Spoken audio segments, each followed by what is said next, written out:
Hey, applied mathematician, how are you? Welcome back to the physics class after a long time. Okay, no problem. আশা করছি সবাই ভালো আছো এবং সাবধানে আছো নিশ্চয়ই। So today we are going to cover a topic which is application of Newton's law. So আমরা আজকে নিউটনস লর কিছু অ্যাপ্লিকেশন নিয়ে কথা বলবো। যেহেতু তুমি অ্যাপ্লাইড ম্যাথমেটিক্সের স্টুডেন্ট, সো আমি আশা করছি অ্যাপ্লিকেশনটা is very important for you, right? So Newton's লয়ের যে অ্যাপ্লিকেশন, সেখানে যাওয়ার আগে আমাদের উচিত নিউটনস ল সম্পর্কে কিছু পড়াশোনা করা। কিন্তু আমি আজকে নিউটনস ল সম্পর্কে কোনো কিছুই তোমাদের জানাবো না, বিশেষ কিছু জানাবো না, কারণ এগুলো তুমি সেই 9th গ্রেড থেকেই জেনে আসছো। আজকে আমরা মেইনলি এমফাসাইজ করব on the application of this great 3 laws, right? যদি এমনি মুখে মুখে একটু বলি যে মহান বিজ্ঞানী স্যার আইজাক নিউটন অনেক অনেক অনেক অনেক বছর আগে কোনো অবজেক্টের মোশন নিয়ে 3টা ল দিয়েছিলেন। প্রথমটা ছিল এরকম যে যদি কোনো অবজেক্ট মুভ করে অথবা মুভ না করে, যে স্টেটেই থাকুক না কেন, যদি এমন হয় যে সেই অবজেক্টের ওপর নেট ফোর্স যদি জিরো হয়, তাহলে যে অবজেক্ট যদি মুভ করে তাহলে সবসময় সে কনস্ট্যান্ট ভেলোসিটিতে মুভ করবে, আর যদি সেই স্থির থাকে, রেস্টে থাকে, তাহলে সে সারা জীবন রেস্টে থাকে, প্রোভাইডেড দ্যাট যে সে অবজেক্টের ওপর নেট ফোর্স জিরো হতে হবে, রাইট? সেকেন্ড ল হচ্ছে মোশন রিলেটেড। ফর এক্সাম্পল, কোনো একটা অবজেক্ট যদি মুভ করে এবং তার যদি অ্যাক্সিলারেশন থাকে, সে অ্যাক্সিলারেশনের জন্য যে force responsible, that force can be written as the mass times acceleration, mass of that object times the acceleration. Okay, so F is equal to simply ma.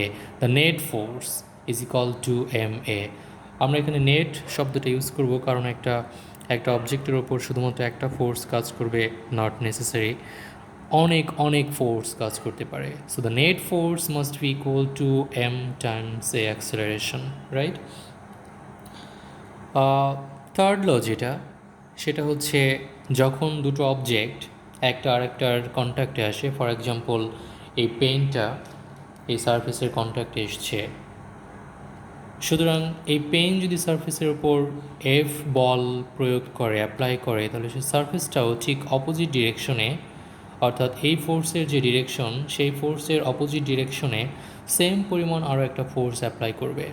That is to every action there must be an equal and opposite reaction. Simple. For example, আমাদের একটা table আছে। যদি আমি টেবিলটাকে এভাবে আঁকি, I am not that good at drawing, right? So যদি আমরা এরকম একটা টেবিল আঁকি, এখন যদি টেবিলের উপর একটা কী রাখবো, ফর এক্সাম্পল ওকে একটা খাবার রাখি, green apple, very beautiful green apple, right? Okay, একটা গ্রিন অ্যাপেল যদি আমি রাখি, তাহলে এই অ্যাপেলটা ঠিক ভার্টিক্যালি ডাউনওয়ার্ড ডিরেকশনে যে ফোর্স অ্যাপ্লাই করবে, ইফ দিস ইজ F1, তাহলে এই সারফেসটা ঠিক আপেলের উপর অপোজিট ডিরেকশনে আরও একটা ফোর্স অ্যাপ্লাই করবে, that is F2, and that F1 and this F2 must be equal to each other but in opposite signs. So F1 is equal to minus F2. Simply Newton's third law of motion, right? In that case, আমরা আরও একটা concept সম্পর্কে জানবো। For example, এই সারফেসের উপর যদি একটা অবজেক্ট থাকে এরকম, তাহলে কন্ট্যাক্ট পয়েন্ট হচ্ছে এটা, এই দিকে যে ফোর্সটা আমরা ধরবো, যদি এটার ম্যাস এম হয়, তাহলে এফ ইকুয়াল টু হচ্ছে M G, mass times acceleration, right? M G. So the force, gravitational force, M times G, so So the weight is m times g, right? Or the force is m times g.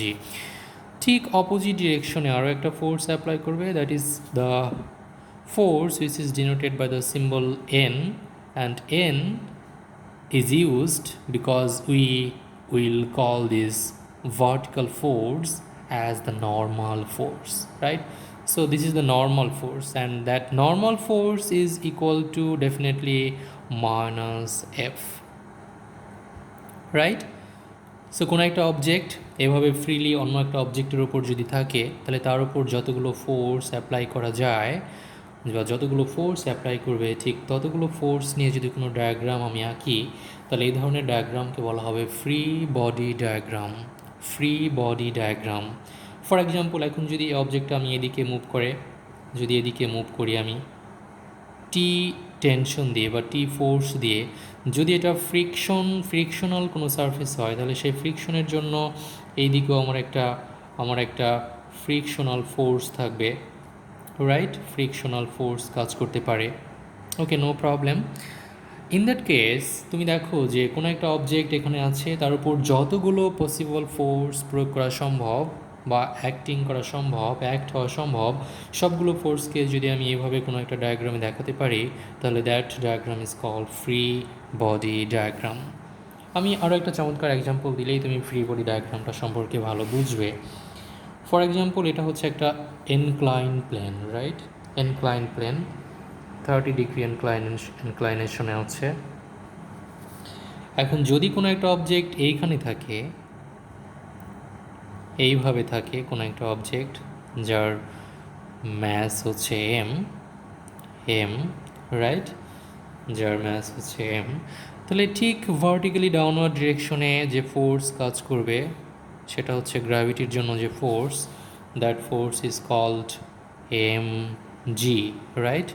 That force is called M G, যদি magnitude নিয়ে ভাবি। ঠিক normal ফোর্সটা হচ্ছে vertically upward, right?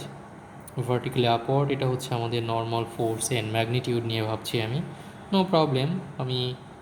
আমি magnitude নিয়ে না ভেবে আমি ডেফিনেটলি ভেক্টর সিম্বল নিয়েও ভাবতে পারি। ওকে, নো প্রবলেম। এখন তুমি দেখো যে ফোর্স কিন্তু হচ্ছে ভার্টিক্যালি ডাউনওয়ার্ড। এটা যদি পজিটিভ ও অ্যাক্সিস আমি ধরি, এটা যদি পজিটিভ এক্স অ্যাক্সিস হয়, এটা যদি পজিটিভ ও অ্যাক্সিস হয়, তাহলে এটা হচ্ছে নেগেটিভ এক্স অ্যাক্সিস, এটা হচ্ছে negative Y axis, right? Sorry, এটা কিন্তু নেগেটিভ ওয়াই অ্যাক্সিস না, I am really sorry. Negative Y axis কোনটা হবে? এই দিকে দেয়, রাইট? এখন যদি কোনো ফোর্স পজিটিভ এক্স অথবা নেগেটিভ এক্স অ্যাক্সিসে কাজ না করে অন্যদিকে কাজ করে, তাহলে পজিটিভ এক্স অথবা নেগেটিভ এক্স অর্থাৎ হরিজন্টাল এবং ভার্টিক্যাল ডিরেকশন আমি সেই ফোর্সের কম্পোনেন্টকে ভাগ করতে পারি। এটা ম্যাথমেটিক্স স্টুডেন্ট হিসেবে তুমি খুব ভালো জানো আশা করছি, রাইট? তাহলে তুমি দেখো এটা যদি 30 ডিগ্রি হয়, ডেফিনেটলি এটাও 30 ডিগ্রি, রাইট? এইটা কত? এটা হচ্ছে 90 ডিগ্রি মাইনাস 30 ডিগ্রি। যদি থিটা আমি বলি, তাহলে এটা হচ্ছে থিটা, 30 না বলে থিটা বলি, 90 minus theta, right? 90 minus theta. তাহলে এটা যদি 90 মাইনাস কেন থিটা হলো? কারণ এই টোটালটা হচ্ছে 90, এটা যদি থিটা হয় এটা 90 minus theta. In that case এটা হচ্ছে আমাদের থিটা, কারণ এইটা হচ্ছে আমাদের 90 ডিগ্রি, রাইট? যদি এটা থিটা হয়, তাহলে তুমি দেখো যে এই ফোর্সের উপাংশ এটা কত হবে? M G cos theta, right? ঠিক একই রকমভাবে হরিজন্টাল কম্পোনেন্ট এটা কত হবে? M G sine theta. Sine এবং কস কোন কনসেপ্ট থেকে আসলো তুমি দেখো, এটা এখানে আমি জানি এটা হচ্ছে এম জি, এটা হচ্ছে থিটা, তাহলে এটা আমার দরকার। এটা হচ্ছে আমার লম্ব, এইটা হচ্ছে আমার ভূমি, এটা হচ্ছে অতিভুজ। সো ভূমি এবং অতিভুজ হচ্ছে কস থিটা রিলেটেড, এইটা হচ্ছে কস থিটা রিলেটেড। সো এখানে আবার কস 90 ডিগ্রি মাইনাস থিটা হবে, যেটা সাইন হয়ে যাবে, রাইট? সো এখানে তুমি দেখো কতগুলো ফোর্স কাজ করছে। একটা হচ্ছে নর্মাল ফোর্স, একটা হচ্ছে এম জি কস থিটা, একটা হচ্ছে M G sine theta. And পরিস্থিতি অনুযায়ী যদি এদিকেও কোনো ফোর্স কাজ করে, যদি এটাকে এদিকে আমি পুল করি, তাহলে এদিকেও কাজ করবে। তাহলে ফ্রি বডি ডায়াগ্রাম হচ্ছে কোনো একটা অবজেক্ট যদি কোনো প্লেনের ওপর থাকে, সেটা ইনক্লাইন প্লেন হতে পারে, সেটা প্যারালাল প্লেন হতে পারে, গ্রাউন্ডের সাথে তার উপর যতগুলো পসিবল ফোর্স কাজ করা সম্ভব ততগুলো ফোর্স যদি আমি ডায়াগ্রামে দেখাতে পারি, that diagram is known as the free body diagram, right? এখন যে কাজটা আমরা করব, এই কনসেপ্টগুলোকে কাজে লাগিয়ে আমরা প্রবলেম সলভ করব। খুবই ইম্পর্ট্যান্ট এবং মজার মজার কয়েকটা প্রবলেম আমরা সলভ করব এখানে। আমি এখন তোমাদের রজনী খালিদ এক্রানের চ্যাপ্টার 5 থেকে প্রবলেম সলভ করব আমরা। দেখো, চ্যাপ্টার 5-এর একটা প্রবলেম হচ্ছে, খুবই সহজ একটা প্রবলেম দিয়ে আমরা আজকের ক্লাস শুরু করব। সরি, মোবাইল দিয়ে ভিডিও করছি, এটা একটু নড়ে গিয়েছিল। এটা আসলে খুব টাফ, এভাবে ক্লাস নেওয়াটা খুবই টাফ। ইন পার্সন ক্লাসে যেটা হয় সেটা খুবই মজার, ইন্টারাক্টিভ। এভাবে হয় না। জুমেও ক্লাস নিতে পারতাম, কিন্তু জুমে কিছু বেসিক প্রবলেম আছে, সেগুলো আমি একেবারেই লাইক করি না। সেজন্য হয়তো ভাবলাম যে তুমি চাইলেই যদি কোনো পয়েন্ট না বুঝো, তুমি ভিডিওটা ব্যাকে গিয়ে দেখেও কাজ করতে পারো, বুঝতে পারো, বারবার শুনতে পারো, যখন ইচ্ছা তখন শুনতে পারো, উইদাউট এনি ইন্টারাপশন। কোনো নেট প্রবলেম নেই, কথা ভেঙে ভেঙে আসছে না। Very interesting, right? ওকে, এটা হচ্ছে একটা প্রবলেম নিয়ে আমরা এই প্রবলেমটা সলভ করব। এটা হচ্ছে আমাদের 36P, প্রবলেম 36P। সো এটা হচ্ছে আমাদের 36P। প্রবলেমটা কি? 3টা ব্লক আছে এখানে, তুমি দেখো 3টা ব্লক, 1 2 3। 1 এবং 2-র মাঝখানে টেনশন T1, এ দুটোর মাঝখানে টেনশন T2, এবং এই সবগুলোকে একজন ভদ্রলোক তার হাত দিয়ে T3 এ পরিমাণ টেনশন বা এই পরিমাণ ফোর্স দিয়ে সামনের দিকে টানছে। সামনের দিকে টানলে কি হবে? 3টাই হচ্ছে একই ভেলোসিটিতে অথবা একই অ্যাক্সেলারেশনে সামনের দিকে যাবে, রাইট? একই অ্যাক্সেলারেশনে যাবে ডেফিনেটলি, হ্যাঁ, কারণ 3টা হচ্ছে সামনের দিকে আগাচ্ছে। So 3 blocks are connected and pulled to the right on a horizontal frictionless table by a force with a magnitude of T3 65 Newton. M1, M2, M3 value দেওয়া আছে, যথাক্রমে 12, 24 and 31 kg. Calculate the acceleration of the system and the tensions of T1 and T2 in the interconnecting cords. তাহলে আমাদের যেটা বের করতে হবে, what is the acceleration of the system, and then we have to find out the value of T1 and T2 because T3 is given, right? So using all these informations, let's have a check how to find out the value of acceleration and then T1, T2 and T3, right? So এটা যদি আমাদের একটা frictionless table হয়, এটা হচ্ছে আমাদের M1, এটা হচ্ছে আমাদের M2, বলে নেওয়া ভালো M1 এর চেয়ে M2 একটু বড়, অ্যান্ড M2 এর চেয়ে M3 আরও একটু বড়, রাইট? ওকে, আমি বড় করে রাখছি, নো প্রবলেম। ওকে, সো M1 হচ্ছে আমাদের কত কেজি? M1 হচ্ছে আমাদের 12 কেজি, M2 হচ্ছে আমাদের 24 কেজি, অ্যান্ড M3 হচ্ছে 31 কেজি, রাইট? সো এটার সাথে একটা কানেক্ট ওয়্যার দিয়ে কানেক্টেড, এটা ওয়্যার দিয়ে কানেক্টেড, এটাও কানেক্টেড। সো সিম্পলি টেনশন কাজ করবে কোন দিকে? টেনশন কাজ করবে হচ্ছে এটা দিয়ে, আমি পুল করছি এদিকে, রাইট? এটা দিয়ে T3 এই ফোর্সে আমি এটাকে টানছি। সো আমাকে বের করতে হবে T1 এর ভ্যালু, আমাকে বের করতে হবে T2 এর ভ্যালু, রাইট? সো T3 যেহেতু দেওয়া আছে এবং M1, M2, M3 দেওয়া আছে, আমার মনে হয় অ্যাক্সেলারেশন বের করার কোনো ব্যাপার না। দেখো, সবগুলো কিন্তু একই অ্যাক্সেলারেশনের সামনের দিকে মুভ করবে, ডান দিকে মুভ করবে, তাই না?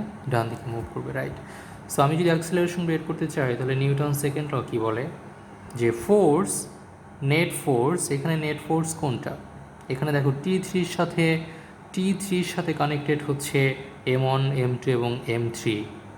এই T3-র জন্যই কিন্তু এই 3টা অবজেক্ট, একটা যদি সিস্টেম হয়, 3টা অবজেক্টকে যদি আমি একটা সিস্টেম হিসেবে চিন্তা করি, তাহলে এই সিস্টেমটাকে পুল করে নিয়ে যাচ্ছে T3 ফোর্স, রাইট? সো তাহলে T3 must be equal to mass, অর্থাৎ সিস্টেমের total mass M2 plus M3, mass of the system times acceleration. Okay, so simply written as T3 divided by হচ্ছে এই M1 plus M2 plus M3। তুমি বসাও, তুমি একটা result পেয়ে যাবে।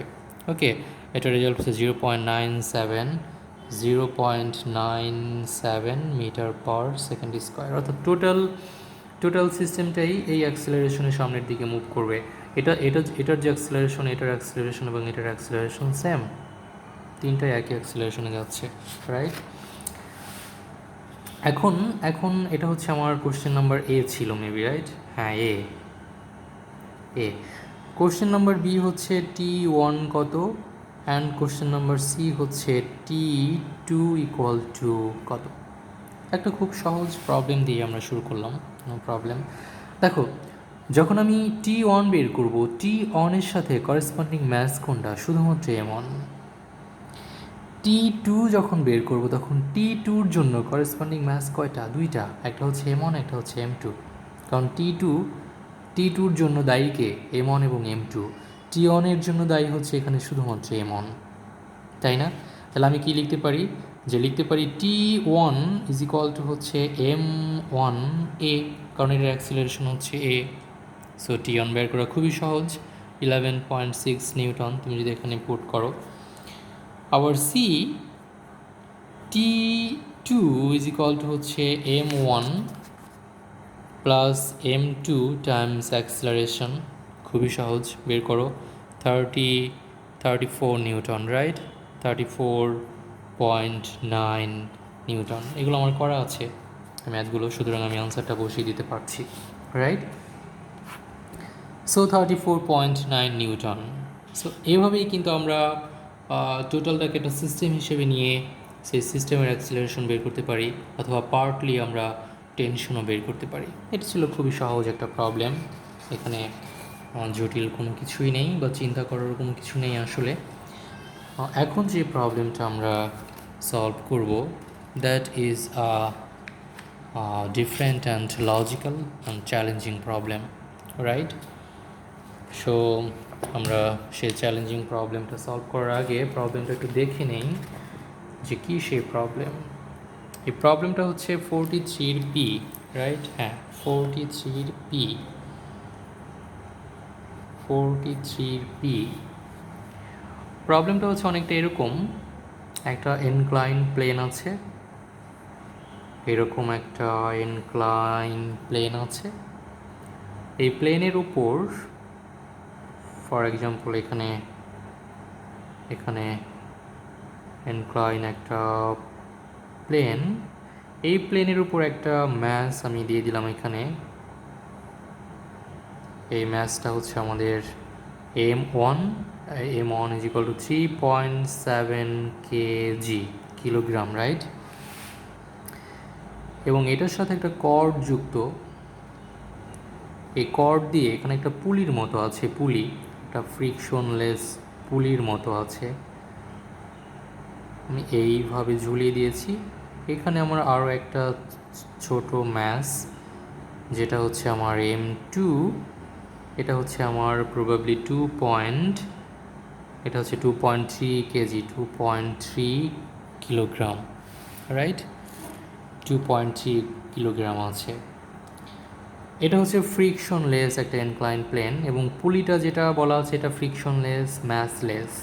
যদি এটা সম্ভব কিনা আমি জানি না, কারণ একটা পুলি আমি ইউজ করবো, তার ম্যাস থাকবে না। এটা একটা ফানি, এটা কিডিং টপিক, রাইট? ওকে, নো প্রবলেম।